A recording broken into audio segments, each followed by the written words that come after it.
Viral, suami tega aniaya istri di tengah keramaian, sang anak menangis histeris.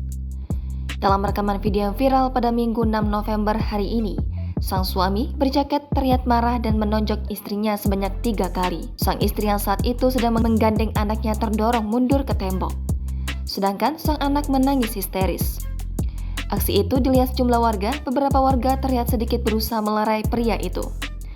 Tak butuh waktu lama, polisi berhasil membekuk pria sok jagoan tersebut untuk mempertanggungjawabkan perbuatannya. Dalam foto yang kemudian juga viral, pria itu terlihat mengenakan kaos belang-belang dan celana pendek. Ia terlihat berjongkok dengan tangan menyentuh tanah dikelilingi petugas polisi.